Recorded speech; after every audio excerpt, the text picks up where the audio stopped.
Welcome back, everybody, to a crossover event between the Junkyard Dawgcast and the Auburn Undercover podcast. I'm the Junkyard Dawgcast host, Jordan Hill. We've got Auburn Undercover's Nathan King with us on this Thursday afternoon in Athens, Thursday morning in Auburn, getting ready for this year's edition of the Deep South's oldest rivalry. So getting ready, a lot to talk about, a lot to discuss with Nathan. And I'll throw it to you, Nathan. How is this Thursday morning on the plains treating you as we get ready for another edition of this rivalry game?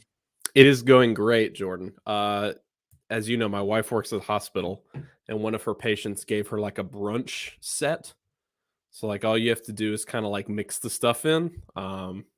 Very satisfactory, I would say. Since I'm not a very good cook, it's turned out to be pretty good. Yeah, I'm very excited for you to be back in town this weekend. It was funny on our message board this morning, posting your Q&A story. Someone was like, "Why do I recognize that name?" Has Jordan Hill ever been in Auburn? I was like, he has, actually. So you know this rivalry better than most people. But yeah, Jordan, I'm really interested to get your side of things, of course, on the Bulldogs. We did this last year, if everybody remembers, both of our sides of the podcast listeners. So this will not be, if you're an Auburn listener, this will not be a standard Q&A Georgia person tells you everything. If you're a Georgia listener, this will not be that for the Auburn side. It'll kind of be me and Jordan playing both sides here, just because a lot of times when you do this crossover stuff, you'll do like two separate episodes, and me and Jordan just kind of figure, yeah, that's kind of a waste of time. It's a waste of 30 or 40 minutes. So we'll just pack it all in here. But you guys seem to enjoy it last year, and yeah, I'm excited to talk about it.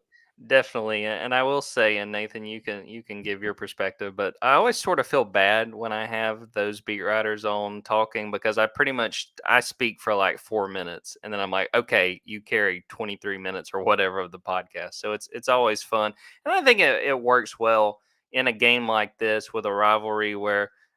Like you mentioned, Nathan, I've been there in Auburn. I sort of know that perspective, but also, people have paid attention to what's going on at Georgia, even over there on the plains, that they've seen what is going on. And there's a lot of intrigue in this year's game, and a lot of questions, I think, for both sides. Yeah, it's interesting.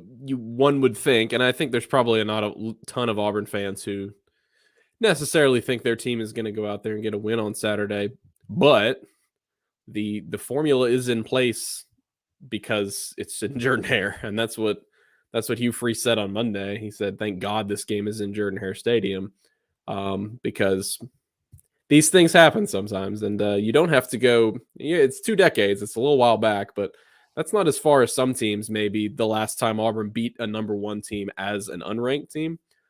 Florida came in here in 2001 as a 21-point favorite in that game, and Auburn won in the late stages. And so it would take, as we're going to get into the factors that it would take here, but I understand Georgia is playing extremely well at the beginning of the season, but it has some injuries. I know that some things maybe have not been up to par of what they thought.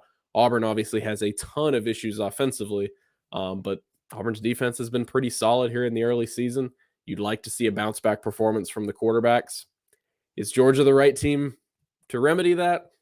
I don't know. That's pretty good defense to try to fix some of your issues against. But yeah, I mean, we've seen enough of these games to where, I mean, there was the game a couple years ago when Brian Harsin was here, Stetson Bennett, and I think Ladd McConkey had a touchdown in that game. And that one was pretty uncompetitive. Every other Georgia Auburn game I've seen in this stadium has been pretty competitive over the years. So maybe this one has an opportunity to be the same. Definitely, I think the last one with Gus and those guys in 19, Bo led a second half comeback. Didn't quite get the job done to beat Georgia, but it was a very competitive game. I figure we kind of go back and forth talking about these two teams, and I'll start with you, Nathan, with Auburn. First loss of the season last week at Texas A&M. What's just sort of the vibe you've gotten about where this team is right now? 3-1, getting ready for this big game. And just what the players, what the coaches have been saying, getting ready for Georgia versus Auburn. Yeah, well, the biggest thing here in the early season has been the passing game. And that's not something, if you are Auburn moving forward, you want to see out of a team that hired Hugh Freeze. Obviously, that's been his strong suit over the years, regardless of where he's been, has been not only his quarterback development, but his ability to have a successful passing game. And so that was what reared up mostly against Texas A&M. Obviously, it was their first loss of the season, and so this is by no means doom and gloom for Auburn because, like you said, they are 3-1. I mean, it's the early part of the year, and they only have one loss, and it was in a game that they're about a touchdown underdog, so it's not like a lot of people expected them to go in there and win. But I will say, Auburn's played 2 Power 5 games here early in the year, and the passing game has looked pretty bad in both of them. They were very lucky to go on the road and beat Cal. That game really showed that one drive is all it takes because Auburn was extremely inconsistent, lots of turnovers. Peyton Thorne really wasn't able to get into a rhythm in that game, but he leads a 70-yard drive with 6 minutes left, and that was all it took because your defense played well against Texas A&M, and that's where a lot of my concerns come in with this Georgia game for Auburn is that this is an offensive line that just got overwhelmed, and it was a quarterback who never necessarily looked comfortable in this game. Career low in completions for Peyton Thorne, only 6 of them. Career low in yards. He only threw for 44 yards. It's never a great number for your starting quarterback. And he was benched in the third quarter. And it was a hard benching. Like they only went back to him later in the game because they didn't trust Robbie Ashford to make throws on 3rd and long. And so if you're a Georgia fan, I would still expect Peyton Thorne to be the starter in this game. Everything we've heard from Hugh Freeze being at practice, it seems pretty likely that he's going to continue to be the starting quarterback. Heading into the bye week, though, they've also got some issues maybe with the play calling right now. Hugh Freeze has admitted, this is tough for me. I've never done this before. I've never handed over play calling before. And it's been, it's been shaky. It's been so-so. And that's got to be tough for an offensive coach to kind of be hands off on that. And so I just think with this being a year one, you've got nothing to lose. I mean, you're already in a better spot than you thought you were going to be in terms of a roster. Like this was not a roster that should have gone to a bowl game, and then Freeze got here and flipped it through the transfer portal. So you're starting to see, I think, through one SEC game where you're facing a really talented defense at Texas A&M, you're seeing, hey, here are some of the cracks in the armor that come with a patchwork roster. Because at the end of the day, like there are exciting pieces all over this team, and a bunch of the defensive pieces have come together really, really well. It's still a bunch of guys coming together from group of 5 schools. It's still a bunch of guys playing together for the first time in their careers. All that being said, I would be surprised if Auburn is not better this week against Georgia. It was just so out of sync offensively against Texas A&M. It never seemed like Peyton Thorne was very comfortable. He's not necessarily the pocket presence was a big thing. I mean, if anyone watched that game, 5 sacks and few of them were on the offensive line, but a few of them were on him. He didn't have the best ability to necessarily read edge pressure. And so, again, Georgia's NFL talent on defense is not the correct remedy, I think, for those issues. But at the same time, this is a coaching staff you have to give the benefit of the doubt to and have to say, hey, they're going to do a good job of adjusting. If they don't, they've got the bye week to do it. But, we talked about it a little bit in our Q&A on our site here on Thursday, Jordan, but I am interested to see because everything I've kind of gathered from you that this is not the same Georgia defensive line of the past couple years. It's really good, and I think it's got some NFL players. I know they've got some injuries right now. I guess I'm most interested in your perspective of that part of the game, that matchup of what they can do to maybe overwhelm the offensive line and Auburn's passing game and just kind of throw it out of whack because I think that's where this game starts and ends. If Auburn can't do anything in that part of the game again, I don't really think they have a chance to compete. I think it's probably the matchup to watch in this game, especially to your point, Nathan, if Auburn is going to make this a 4-quarter game.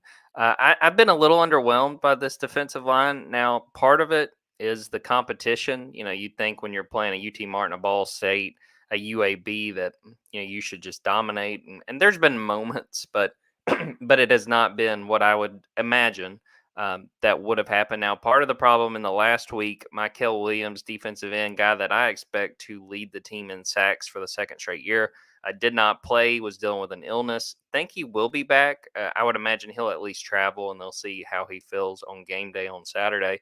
But yeah, it was a defensive line coming into this year. They knew they did not have a Jalen Carter. That was no surprise. In the spring, you thought a guy that would probably come along would be Bear Alexander.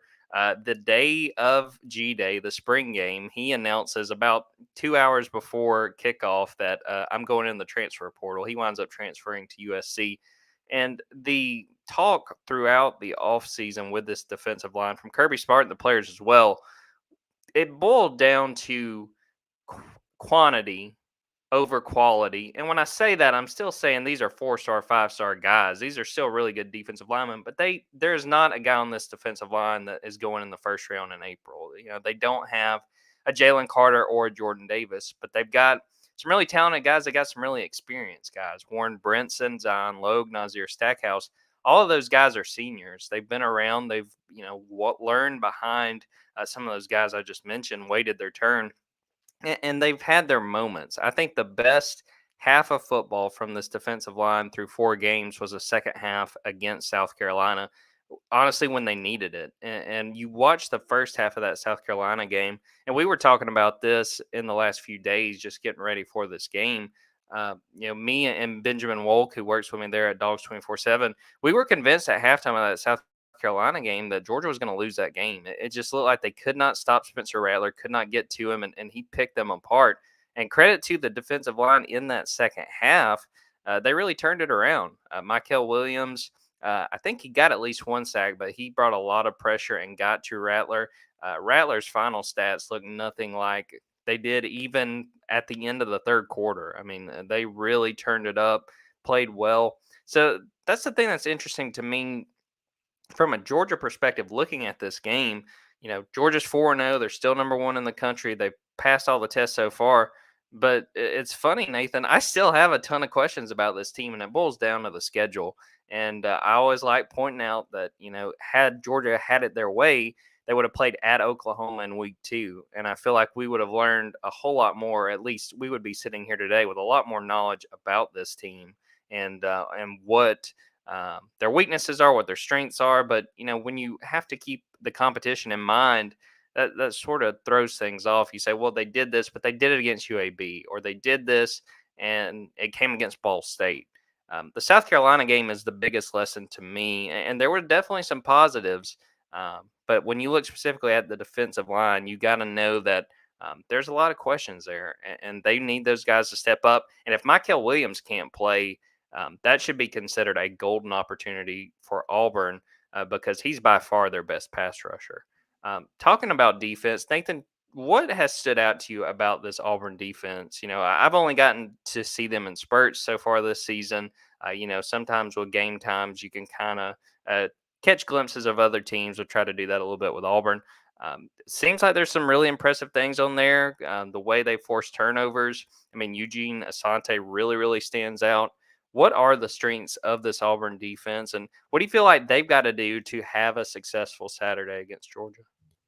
Yeah, so far so good for this unit, and like we mentioned previously, there are a lot more returning pieces I think in place on defense than on the offensive side of the ball, but they still had to fill in here and there with transfers. The defensive line is a lot of new guys. You mentioned Eugene Asante there at linebacker. He's basically a new guy. He transferred in from North Carolina last year, former 4-star recruit, didn't really play at all. And what a revelation he has been. I mean, I would say right now he's the best player on this defense. And if you had told me back in May, yeah, Eugene Asante is going to be the best player on Auburn's defense heading into the Georgia game, I would just be shell shocked. I mean, we ran into an NFL scout when we were in College Station before the game. Shocker, Jason Caldwell knew him, somehow, and so that it's a big. I know it's a big surprise to you, but he had some guys written down, and he was like, I've heard. He was like 9 on defense. Is that a guy? We were like, yes. Keep your eye on that guy. And then he has the fumble return for a touchdown. He also had a play against. He almost stopped Max Johnson from converting a 3rd and 4, coming like 15 yards from across the field. And everyone in the press box just audibly reacted because we didn't know he could actually run that fast. That linebacker spot, they lose Owen Papo, former 5-star recruit, and I don't really think they've fallen off that much. The defensive front 7 has actually been pretty good through a few games. Again, you mentioned competition level. This is the part of the year where we'll continue to find out more about every single team in the SEC. I will say Auburn has played a couple Power 5 games. Cal is not necessarily the stiffest competition in the world, but that was still a tough game for them to go on the road and get a win really late night out on the West Coast. And the defense is absolutely the reason that they won that game. And you covered this team for a couple years, Jordan. You know that pretty much there were a lot of instances where the defense would fight and fight, but eventually you have to crack because you're on the field so often when the offense isn't producing. That was one of the first instances I have ever seen of this defense not cracking against Cal. They just kept fighting and fighting, and eventually the offense broke through, but we just kind of kept waiting for the dam to break, and it never did. And so that's a credit to Ron Roberts, the first year defensive coordinator. That's a veteran name. Obviously, he was most recently at Baylor. Creative blitz packages is kind of the name of the game for him. That's actually, unfortunately, that's how Connor Wegman got hurt against Auburn. Looks like he might be out for the season, but that was an example. It was a delayed safety blitz. And obviously it was kind of an awkward hit for him, but it kind of showed what they're capable of doing in terms of getting to the quarterback. They've successfully done that every single game. That's why Carson Beck in his first road start is going to be an interesting spot for me. But yeah, Jordan, through 4 games, I was talking to Zion Puckett, the fifth year senior safety from Georgia this week, and he said he feels like 85%, 80% execution through 4 games that they've had on defense, and it's a pretty good number. That is a unit that this is not advanced analysis here, but they have to play well for Auburn to have a chance in any of these games. And I'm kind of at the point where I need to see them not do it in order to think that Georgia's going to come in here. This is not, to me, this doesn't look like a 2021 game. I don't think Carson Beck is just going to be able to drop back and do whatever he wants, like Stetson Bennett did in that game. I mean, he had multiple bombs down the field. This Auburn defense played well even against A&M. That final score isn't really indicative. A&M had a big run at the end of the game to get them down to the goal line, and Auburn's guys are like, you can tell they can barely even keep up. I mean, they've been on the field the entire game. That should have been like a 20-13, 20-17 game. And so, again, through 4 games, through a couple Power 5 opponents, this has been a defense that's been really solid. And, I mentioned it there for a second, but that comes back to another big question mark for me in this game. And it's one that we circled even in the offseason. It's like, oh, Georgia doesn't go on the road. Like you mentioned, this is not by design. It was Oklahoma was going to be a thing, but they don't go on the road until week 5 at Auburn. And Jordan-Hare Stadium is not necessarily a place you want to make your first career start. Now, I don't doubt that Carson Beck is going to have a good game on Saturday because he's obviously done pretty well so far this season. I'm just interested from your perspective, watching him this year, watching his progression, watching how he won the starting quarterback job. A, how has he done through a few games? B, what are your expectations for him on Saturday? And C, what are some areas where, hey, if Auburn does this, they might be able to confuse him a little bit and make him have a rough day? The dreaded 3-part question there, Nathan. Hey, keep track of all of those. You must. I've got it. Carson, I think, has played really well so far. I gave him, I think, when we did our Q&A, a B+. He's done a very good job of distributing the football. I sort of thought we'd come in, and especially some of those early games, you just see him really lock on and throw to like 1 or 2 guys. Done a good job of passing the ball along, getting many different receivers involved. My biggest knock on him so far, he's just missed some deep shots, whether it's just not seeing a guy. He had one overthrow to Jackson Meeks against UAB, and then another throw that probably should have been caught by Arian Smith, but wound up being incomplete. So probably the explosives is the biggest thing. What sticks with me going into this game, because I do think, that the crowd is going to play a role, and that you are going to see times where they're having to really work on communication to make plays and get plays off. But going back even before the start of the season, something Kirby Smart really harped on with Carson is that he's an even kill guy, level-headed, never too high, never too low. And you have seen that in the games when you've either watched from the sidelines or even on the telecast, seeing him on the sideline. If something didn't go right, you don't see him getting upset. You don't see him in anybody's face, just kind of cool, calm, and collected. And that will be tested on Saturday. This is definitely going to be the biggest test so far of his career as a starter. Again, only his 5th start, first one on the road. It was really interesting to me. One, we know there's going to be a lot of pressure on him. But Kirby made it a point this week to say, look, he's got to take care of business, but he's got 10 guys around him too that have to help him. And, we had a chance on Wednesday night to talk to Marcus Rosemy-Jack Saint, who's been one of the leading receivers this year, Cedric Van Pran, who's a 3rd-year starter at center. And they really broke down the things they can do to help Carson, whether it's just getting aligned, getting ready, being in the right spot at the right time. Cedric making sure everybody's on the right page. I think that they understand that they've got to be ready because this is something new for Carson. When it comes to Carson and when it comes to Auburn playing this game, I think the biggest thing is bringing pressure. And we know Ron Roberts is going to do that. Kirby was very complimentary of Ron and the job he has done when he spoke about him on Monday. But the times that you've seen him make mistakes, he had a turnover on downs against UAB, and it boiled down to pressure. It was 4th and 3. They had an open receiver. Rara Thomas was on a slant. UAB brought 6. The pressure didn't quite get there, but it was coming, and Carson threw behind Rara. And I think that's the thing. And I think it's something that is another point to watch with Carson is how he handles himself in the pocket. There's been a few times where you can see he's a little, got happy feet in the pocket coming up, not being willing to let the play develop and feeling that pressure and letting it affect him. To me, that is going to be the key. If we are sort of looking at the game after the fact and we say Auburn played it close and they did a good job on defense, I would say, well, then they probably got after Carson and they affected his play. Give him a lot of time, will because that South Carolina game, he matched Spencer Rattler throw for throw. And I thought he did a very good job. The South Carolina game by far has been his best start, particularly when you consider the competition. So, yeah, it's going to be something to watch. I think Ron Roberts is going to try to be really creative and try to test a Georgia offensive line that lost its right tackle in that South Carolina game. So they have played well since Amarius Mims got hurt, but you have to keep that in mind that they lost that starter. And, this is going to be a big test for all those guys. Yeah, I'm glad you bring up that situation there for Georgia because they've got a long injury list that I wanted to kind of get into from the Auburn side of things.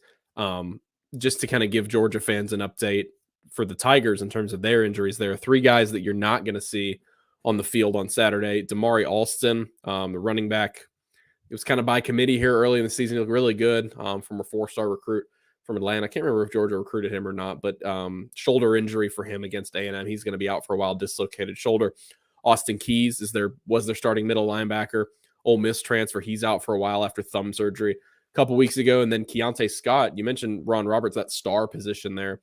That is what they call their nickel back. It's so important. Scott's going to be out for another couple months after a high ankle sprain. And so every other position I would think is going to play. There's little dings and bruises here and there. The health of this secondary, though, is going to be key, and how often these guys can stay on the field. It's going to be key for a guy like Carson Beck because against A&M, dropping like flies. I mean, DJ James, their number 1 corner, he left the game at one point. Donovan Kaufman, who takes over at star at that nickel spot, he's been a really kind of dynamic, versatile player. He had to leave the game and couldn't come back. Zion Puckett, the starting safety, he had to leave the game and couldn't come back. And so when Max Johnson came in the game for A&M, that's something Hugh Freeze said. He said, look, we had a couple busted coverages, but we had our 3rd team safety in the game. And so the injury bug, particularly in the secondary, has just not been very nice to Auburn here early in the year. But I think numbers-wise, correct me if I'm wrong, it certainly seems that way. I think Georgia has a more extensive list right now. Tell me the names that are on there and which ones you think are most significant right now. Nathan, I feel like I need one of those ad where they speed up your voice by like 2.5, like they're reading an advertisement to go through. The biggest ones, Lad McConkey, he has not played yet this year, dealing with a back injury. It sounds like they're optimistic, and I believe he will at least travel, and they're going to watch him in warm-ups and see if he's able to go. But again, he hasn't played at all that this year, which has been a significant loss for Carson Beck. That's probably going to be his number 1 receiver had he been playing. Elsewhere, running back is pretty beat up. Kendall Milton's been dealing with an MCL injury. Sounds optimistic. He's another guy that I do think will travel. Roderick Robinson's a true freshman who kind of picked up the load in those early games because Dejan Edwards, who's the number 1 back, did not play to start the season. But Roderick is dealing with a high ankle sprain. I do not think he's going to make that trip to Auburn. He is still on the recovery and still trying to work his way back. Michael Williams, like I mentioned, at defensive end. I think he will make the trip coming back from an illness. And then probably the other big one, because there's a few reserve guys that are also beat up, banged up. But Javon Bullard at safety. I mean, this is a guy that is pivotal to this defense. He was the star last year for Georgia, was the defensive MVP of both playoff victories. Had started the season really well, got hurt against Ball State, did not play against South Carolina, did not play against UAB. I think they're optimistic. I think he's another guy that they want to see how he warms up because he warmed up for the South Carolina game and they shut it down, said he didn't feel right, didn't feel 100%. So there's definitely question marks. And if you are Auburn, just given what you know about both teams, given the lay of the land, I think you kind of take the setup for this game, playing it in Jordan Hare, getting a Georgia team that is fairly beat up at this point in the year. Because if some of those guys that I named don't go, it's pretty significant losses for Georgia. At least, yeah, at least from my perspective of someone who has not watched every snap Georgia has played this season and knowing the impact of some of these injuries, it doesn't seem like the Death Star has completely started firing up yet. I mean, I know that Georgia is a team that is extremely well coached, probably better than anybody in the country. I think their depth, that's the biggest thing. Like the whole recruiting argument, at least, and this is kind of an aside, but you know, everyone knows how important it is for somebody like Georgia and the teams that have been recruiting at a high level over the past few years. When you have injuries like this, and you've mentioned a bunch of ones that really matter, like your number one receiver and your number one pass rusher and starting offensive lineman and really good running back, when these guys are all injured and you're still just kind of humming along and you still are playing your biggest rival on the road and you're like a 16-point favorite, that just goes to show how well you've kind of stocked the cupboard there. And that's something that'll be interesting, from my perspective in this game, is that this is another one where talent gap has been the word Hugh Freeze has used a lot. That's been a buzzword for him really since he got hired, because he's a lot more transparent, I think, than the past couple Auburn coaches in saying, look, like if we execute well, we can compete with anybody, which is the case when you play in the SEC, I think. But he was like, we don't have the talent to consistently beat these teams. Like, if you go play Georgia at home, you might only win 2 times out of 10 because they have that. As he said on last week, he said, look, these next few opponents we're playing, A&M, Georgia, LSU, they have stacked top 5 class on top 5 class on top 5 class. And he made the point, he was like, we're halfway through one class. So really, you kind of have to take that zoomed out perspective. And I think that's something all Auburn fans know, but just kind of offering that to the side of Georgia fans, that is at least where the Auburn head coach is in this situation right now. Now, is the fan expectation the same? You'd like to think so, but patience is, I don't know. I've not necessarily been pleased with the reaction from one loss against Texas A&M. I think maybe a loss to Georgia, or if they go out and play a little bit better, people will realize, hey, we're just not there yet. But I do think this is a game, Jordan, where you look back, and I think earlier this week people thought that that Hugh Freeze was comparing himself to Kirby Smart's early career. He was not doing that. He even said, look, I know what Kirby inherited. I think he meant he knows that he inherited a team that won 20 games over the previous 2 years. But it still needs to be an Auburn team that plays better. And I think that's just at the end of the day here. Now, there are factors for Auburn to go in there and pull an upset. Mainly, it means you play almost a perfect game, and Georgia kind of helps you out a little bit. But they do need to play better, I think is the big thing in this game. They cannot go out there and have the sort of offensive performance that they did against Texas A&M. Even if you put up a similar amount of points, it just looked ugly. It just looked like you didn't necessarily have an identity on that side of the ball. I want to ask really quickly before we maybe move into some keys to the game. You mentioned Georgia's running game. I am interested how successful that has been. And then a couple guys that have been mentioned to us this week by Auburn players. Look, they pointed out the 2 transfer receivers, and then obviously Brock Bowers. Those are, Ra Thomas was a guy that Auburn was extremely interested in the transfer portal. Also, you get Dominic Lovett. They pretty much grabbed 2 of the SEC's best transfer receivers. How have they performed in the passing game? And then is this running game one where you think could set the tone on Saturday? Because Auburn's run defense it's not been incredible, but it's been pretty solid here through a few games. We talked about the defensive line earlier, and to me, besides the defensive line, it is the run game that I have the biggest questions about, just because I mentioned earlier they are pretty banged up. Dejon Edwards had missed the first couple games, came back against South Carolina, wound up, no big deal, just rushing for his career best. I think it was something like 108 yards, something like that. And was huge, especially in that fourth quarter. They really rode him hard.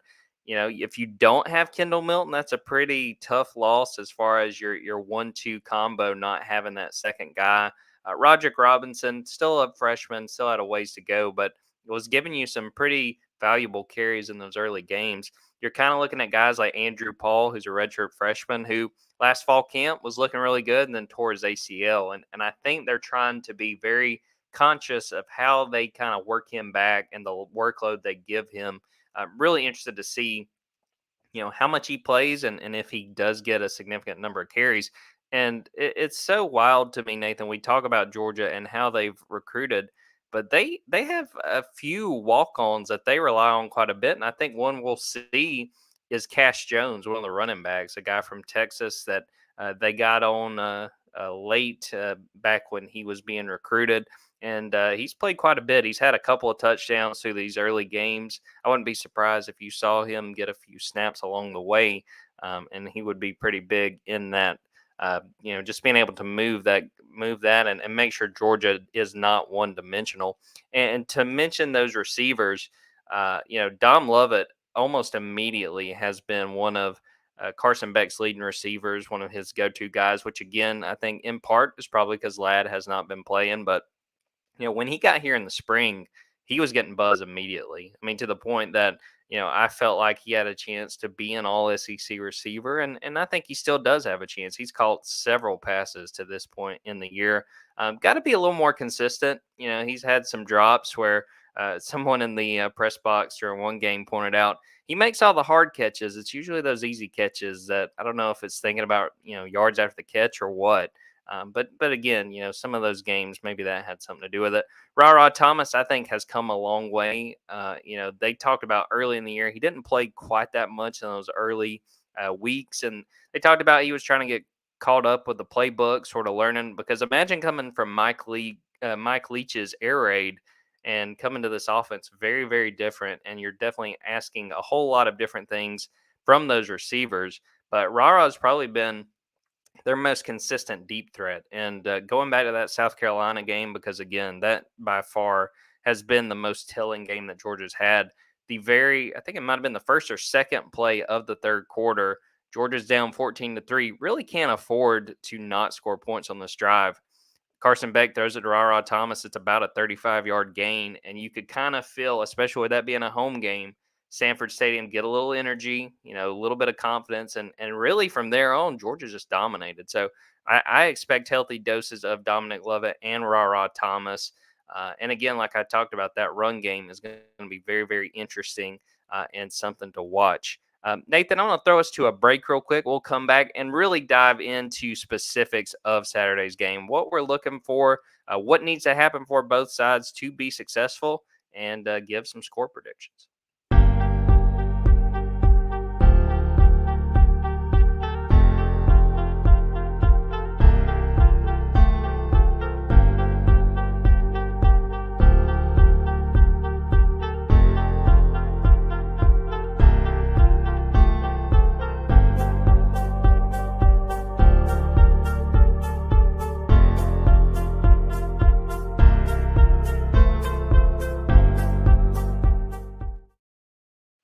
Welcome back, everybody. Well, Nathan, looking to Saturday, let's start with where this line is. I think it's a little bit north of 2 touchdowns.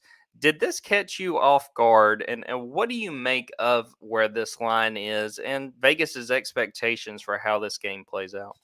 We were sitting in the Houston airport, George Bush, and made predictions about 30 minutes before this came out on where it was going to be. And yeah, it is it's sort of surprising when, I mean, maybe not surprising based on this year, but it's not what you want to see when you're Auburn, when you're kind of just throwing out that it's easily going to be a 2 touchdown spread. Yeah. I mean, I don't know. I think that Auburn's defense can keep Georgia from scoring too much. And at the risk of sounding like extremely rudimentary here, I think it just comes down to how many touchdowns Auburn can score in this game. If they, and again, this is extremely baseline analysis here, but if they can score, if Auburn can score more than 1 touchdown in this game, I think they have a good chance of covering. Because then you're asking Georgia to get into the 30s. If Auburn puts up 17, you're asking Georgia to get like 30, 34, 35 points plus to cover in this game. Can they do that in Jordan-Hare? I mean, they can. Absolutely they can. But again, I haven't seen Auburn's defense break down that much this year. They've executed for the most part on all 3 levels pretty well. And I do think they'll be looking to take advantage of Georgia playing at one of its biggest rivals, playing in an extremely difficult place to play in the first road game of the season and the first road game for Carson Beck. So as I'm sure we'll get into a couple times here in our keys to the game, so much of this comes down to Auburn's passing game. It's they can hang around for a little bit, and it's funny, they hung around until the fourth quarter. If Robbie Ashford hits a touchdown throw that was pretty much on the money to Shane Hooks, and he's had some issues not with drops but just not making catches in coverage. If he catches that ball, it's 20-17 with 7 minutes left after Auburn has played just horrendously on offense the entire game. And so they could be in that situation for a couple quarters against Georgia, but if it doesn't get going, I don't see it being a 3-point game in the fourth quarter. I think Georgia obviously has much more talent on both lines of scrimmage to be able to kind of put the game away and start to wear down Auburn. And so, yeah, when it comes to the line specifically, again, I think it's pretty cut and dry. If Auburn scores 2 touchdowns in this game, I think they have a pretty good chance of covering. If not, I mean, you can see Georgia maybe get around to the low 30s. If Auburn can't get past 10 points, then Georgia will probably cover in that regard. I think you hit on it. I mean, I think this line is representative of the confidence in Auburn's offense or lack thereof. I mean, and you were there, so you have a much better perspective. But Georgia, that game against UAB didn't kick off till 7:30 Eastern, so I was like, okay, I'm gonna plant down and watch this. And by about the third quarter, I'd kind of seen enough with the Auburn offense. A lot of questions they have got to figure out. Whether it's Peyton Thorne or who they decide to trot out there, they've got to be more productive in the passing game. And I will say, too, I think you made a good point about the defense.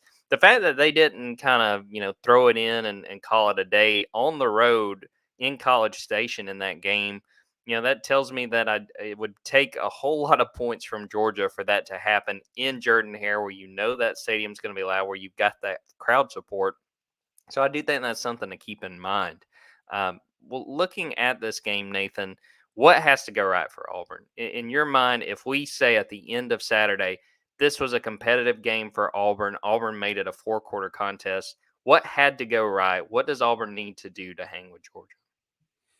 Yeah, it starts and ends, maybe not ends, but it definitely starts with Peyton Thorne in that passing game. And at the risk of repeating the same things a few times during this show, like you said, Jordan, anybody watching that game against Texas A&M knows that if they have a little bit more juice on offense in that game, not even on offense, they actually ran the ball pretty well. And I haven't even talked about Auburn's running backs. I feel like they can be pretty good. They can be pretty good this season. Even without Damari Alston, you've got Jarquez Hunter that Georgia fans remember, from the past couple of years. He's been pretty good. Brian Battie is a USF transfer who ran for 1,000 yards last year. He's been pretty solid. And Jeremiah Cobb is a 4-star guy that Georgia recruited, Clemson recruited, Tennessee recruited. He's been really, really good too. He definitely looks the part of a future SEC running back. But the problem is, Texas A&M came out. They were like, all right, go ahead and throw it because we don't think you can do it. Auburn couldn't do it. And so after they learned Auburn couldn't do it, they just stacked the box. You couldn't run it anymore. And that's when the 4 straight 3-and-outs came. And so, that was something that Hugh Freeze said on the teleconference yesterday. One of the things he's most impressed about Georgia's defense over the years from, hey, you played Kirby all the way back in 2016 in his first year to now. He said, look, they do the same things on defense, same sort of principles. It's just so much more difficult to predict. And he's talking about not only heading into a game, but drive to drive. They do such a good job of disguising things. And again, it's really going to take Peyton Thorne being on the money in this game. I'm not thinking he has to be an explosive passer by any means. And I am, again, saying this assuming that he is their starting quarterback. I think he's going to be. Would not be surprised to see him get pulled if nothing works, just because Robbie Ashford's so different. Like, Robbie Ashford's a guy, he's not going to get sacked, at least not very easily. He's a guy who can slip out of the pocket, keep plays alive for better or for worse. Thorne is not as athletic. Thorne's pocket presence maybe isn't as good, so he's just going to get taken down if there's pressure. It also goes over to the turnover side of things, which is always a key when you're looking for an upset. I mean, it's pretty much key in any game. But Auburn is one of the only teams in the country right now. So they forced 8 turnovers on the season, but their margin is only +1. And so I think they're one of only 4 teams in college football right now with that low of a margin, but that many turnovers forced. That goes back to the defense has done a good job. I mean, you saw the turnover against A&M. Eugene Asante had to juke out Jimbo Fisher, but they've also had 5 interceptions on the season. And so you're talking about a pretty opportunistic defense. A bunch of guys in that secondary have been getting involved. Jalen Simpson is a name. He's a Georgia kid who's going to be fired up. It's definitely his last game. He's going to the NFL. Playmaker there at safety, moved from corner to safety. He's awesome. I mean, he's just a ball hawk. He had 3 picks through the first 3 games of the year. Didn't have one against A&M, but he's definitely a guy when that ball's in the air. He'll be looking for it. And so it's kind of simple when you're talking about the recipe for an upset, but winning the turnover battle. If Peyton Thorne completes decent amount of his passes, he goes for over 100 yards. By the way, Auburn hasn't thrown for 100 yards in a Power 5 game since like last October. So that's not necessarily great. And this is not Navy we're talking about. This is Auburn that now has a passing oriented head coach. So they definitely like to see that get fixed. But if you're talking about Auburn winning the turnover margin and Peyton Thorne hits on a few good throws, doesn't turn it over, I definitely think Auburn's in this game in the fourth quarter. I still don't think they'll win, but that's you're talking about the recipe for them to be competitive in this game. I think those are the 2 biggest things, because I do think the defense will do a good job. Now, if the defense doesn't do a good job, Carson Beck does whatever he wants. Running game goes wild for Georgia. I mean, this won't be competitive. I am interested from your perspective, though, talking about what is sort of Georgia's mindset and the keys that they're looking at in this game. I know that South Carolina has been pretty much the only data piece for them against quality opposition. But as you know from covering the sport for a long time, like, you can take things away from Ball State and you can take things away from UAB, similar to how like Auburn's playing UMass in season opener. And I'm like, this passing game might have some issues. Like, they score 50 plus points. And I'm like, there's some things going on here. You can sort of read and figure it out. What are some spots that you think, okay, Georgia has done this really well, they need to keep doing this? Or, hey, this is something they need to fix and could be an issue for them, and maybe a formula for Auburn to keep this thing close? Well, to date, they've done a very good job of taking care of the football. Off the top of my head, I think they've only had 2 turnovers so far. One was a bobbled pass that was intercepted against Ball State, and then they had a fumble against UAB on a punt return. So for the most part, taking care of the ball. And I think that, Auburn's got to get Auburn to make this competitive has to win the turnover battle. I think it's as simple as that. Something that I think that they are really going to be mindful of in this game is trying to create explosive plays. And we've heard a good bit about it from Kirby Smart the last couple of weeks. He brought up a fact that some of the numbers they have, we put so much value in that turnover ratio.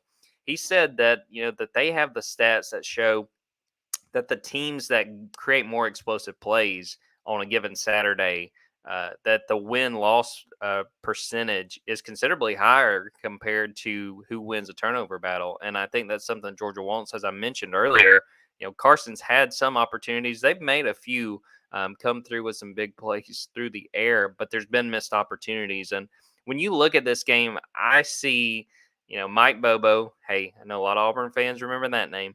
I think he'll come into this game and understand that a good way to kind of quiet that crowd is to take a shot fairly early.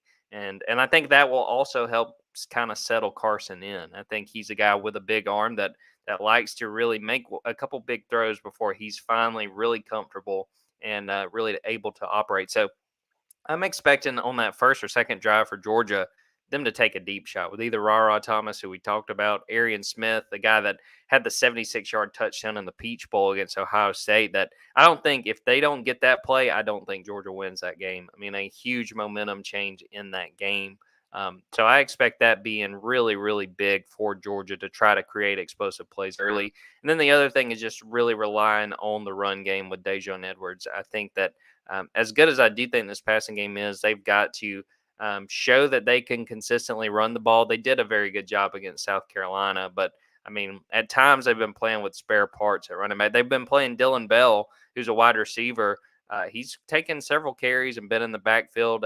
If you see number 86 on Saturday, you don't need to adjust your TV. That is a receiver taking snaps back there at running back. But those are the big things to me that I think if they take care of the ball, if they're able to run it, and if they take some shots early, it'll set up Georgia to have a really successful day. I'll throw it to you, Nathan, and then I will follow up. How do you see this playing out? What's your prediction for this game? How do you see this edition of the Deep South's oldest rivalry playing out? Yeah, it still takes some getting used to, by the way, of playing this at this point in the year.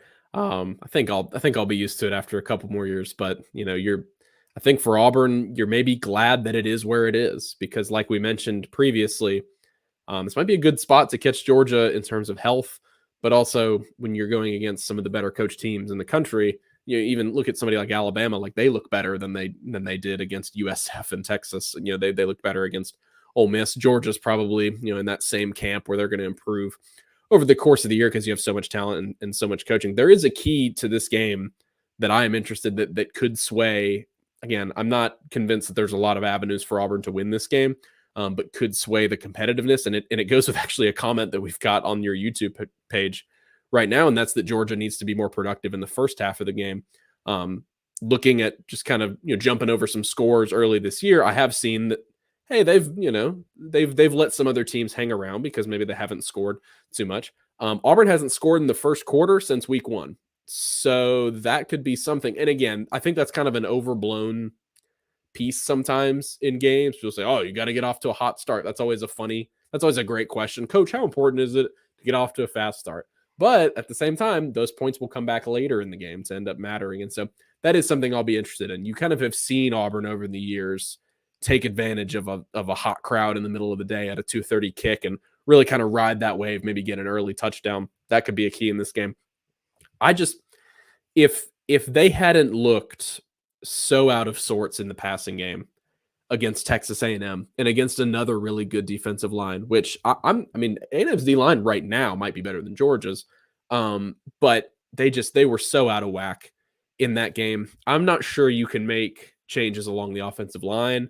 I'm not sure you can make changes in game plan. I'm not sure you can make changes in confidence level for a guy like Peyton Thorne from one week to another coming home against the number 1 team in the country to be able to have a chance to win this game. Now, I'm still giving the staff the benefit of the doubt because you've seen Hugh Freeze in this movie before. Like they do well in upset scenarios when they play at home. Look back at his time at Ole Miss. They weren't supposed to beat a couple teams when he was at Liberty. Like he gets his teams up for these games, and normally their game plans are pretty effective. And so I'm still thinking that they have a chance to play better here on Saturday. It all comes down to that for me. It all comes down to the passing game. It all comes down to the offensive line and Peyton Thorne. And I just don't see them having the horses right now. We haven't even mentioned the receivers for Auburn, where they've got a couple guys who have done well, but that's it. I mean, it's just not a very deep receiving core where they've had a lot of explosiveness.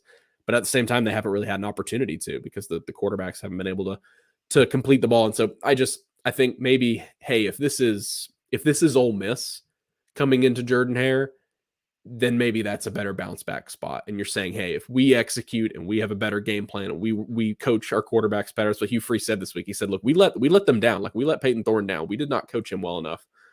It's not something I think you would have heard the previous coach say, but maybe if it wasn't number 1 Georgia looking to three-peat, you would maybe have a better spot to bounce back here. I just think this is the wrong timing. It's the wrong spot for Auburn. Georgia, I think, will get better as the year has gone along, and I think there's just way too much talent on this Georgia defense.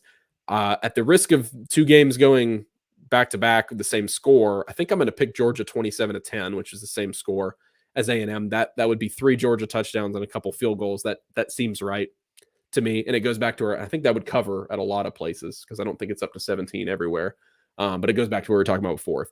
If Auburn scores and it's 27-17, then they would cover in that instance. And so could be more than that, give or take a touchdown here or there, but that just feels right for me right now, with the caveat of, if you're an Auburn fan, with the caveat of saying, if you play well and you improve from last week, this will be a good game. If you are going to Jordan-Hare, you're going to have a good time. This will probably be a competitive game. I don't see Georgia going in there and blowing the doors off of this defense with the way they've played early in the year. And so I wonder how similar your prediction is, Jordan, from the Georgia side of things. Pretty much exactly what you had. You had 27-10. I had 28-10. One point I did want to bring up that I hadn't mentioned that I think is something to keep in mind for this Auburn offense. The last 2 games, South Carolina and UAB, Georgia's defense has allowed a 2-minute drilled touchdown right before the end of the first half. And, we talk so much about the middle 8, and we talk about trying to make the most of possessions, which I don't know, Nathan, if you have the same feeling. It just feels like with the clock changes that maybe you don't have quite as many possessions, maybe by just one or two, but it seems like those first halves go by so fast. And if you, one, miss on opportunities, but two, cash in like right before a half, that it's huge. And I would say that that's something that I would watch with Auburn, see if they're able to score right before the break, especially if they were to get the ball to start the third quarter. Again, it all boils down to me with Auburn's quarterback. If Auburn was getting good quarterback play and their passing offense looked dangerous, I would say that this would be a four-quarter game that they could keep up with Georgia. I think I would still probably pick Georgia just because of the talent and just because of what they've got on both sides of the ball. But I just say I have to see it to believe it. I just there was not enough there from Peyton Thorne. I will say Kirby Smart's super, super complimentary of Robbie Ashford and what he brings to the table and understanding what kind of threat he is. And he said good things about Peyton Thorne as well. But I just don't think Auburn's going to be able to move the ball enough. I think that it would probably take a defensive touchdown for this to be a four-quarter game. I'm just not sure that they can muster the offense against a defense that, admittedly has some holes and has some things it's still figuring out after losing the guys it did last year. But I'm going 28-10, and I wanted to make sure I mention Benjamin Wolk, our buddy. He is picking 30-14 Georgia to win, so that's probably a push depending on where you've got that line. But I'm saying 28-10. I just do not see an avenue where Auburn gets enough offense to win this one.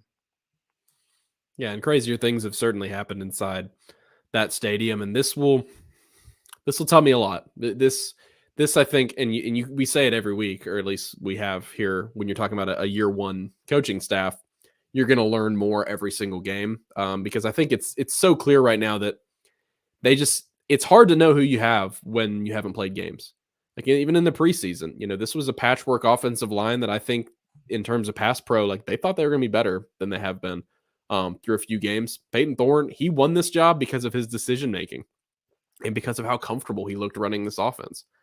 Neither of those things have been very good through a few games. And so it really just goes to show sometimes it doesn't even matter the competition level. Sometimes you just have to see the bullets start flying. And that's why I think, depending on what happens here, Robbie Ashford could be a better solution for them after the bye week. Again, I'm kind of jumping the gun here. One game, Peyton Thorne could go out and have a much improved performance. But again, this has the opportunity, I think, to be a competitive game in spots because of where it's being played.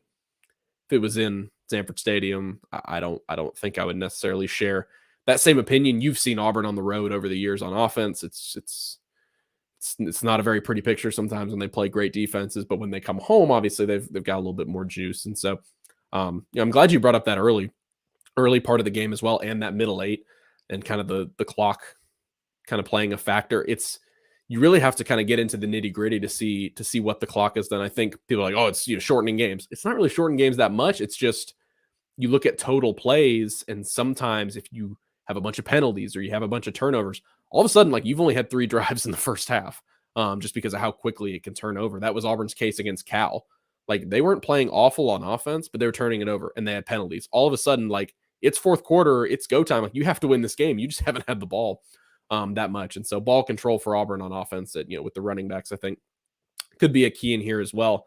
Like you, I'm obviously hoping this is another exciting edition of this rivalry. We've had a bunch of them over the years, but man, this is a streak Auburn would like to break sooner rather than later. I don't know if this is the year to do it and they go to Athens next year, but 6 straight losses for Auburn going back since that 2017 SEC championship game. It ties their second worst streak in the series history. And so I know Georgia is where they are, Jordan, but from being on both sides of this rivalry, how badly Auburn fans want Hugh Freeze to crack this thing at some point.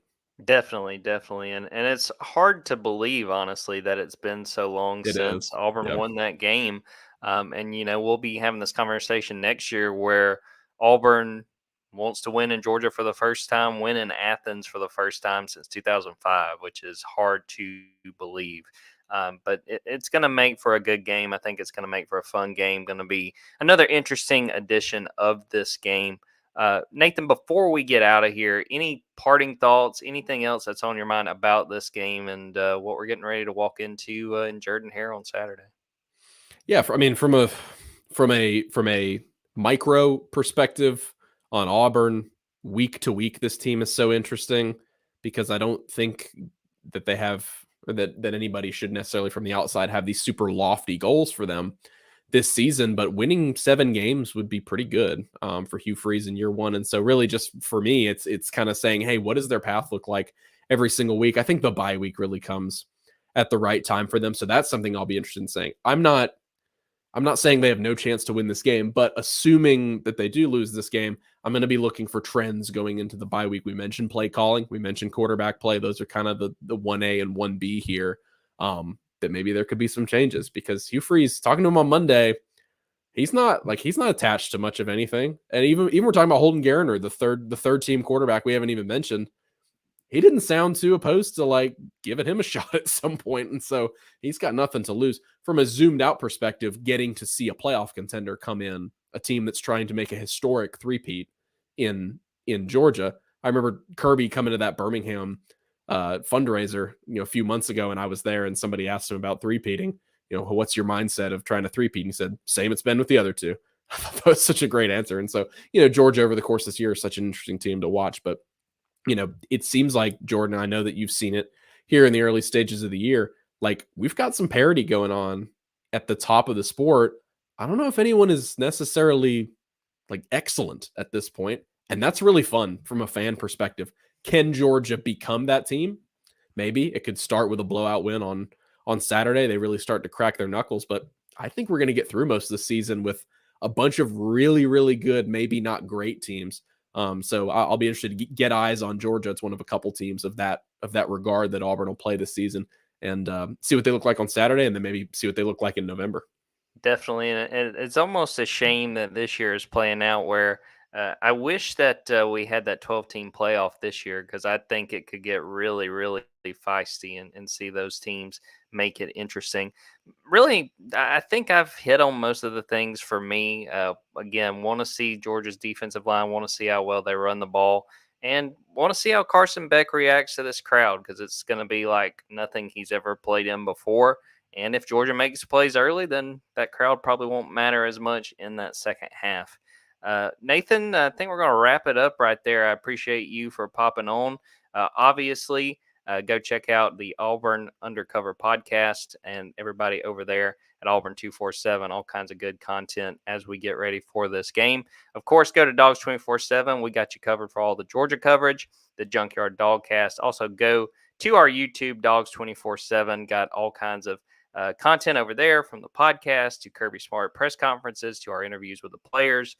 Lots of good stuff there. So we're going to wrap it up right there. For Nathan King, I am Jordan Hill. And until next time, take care, everybody.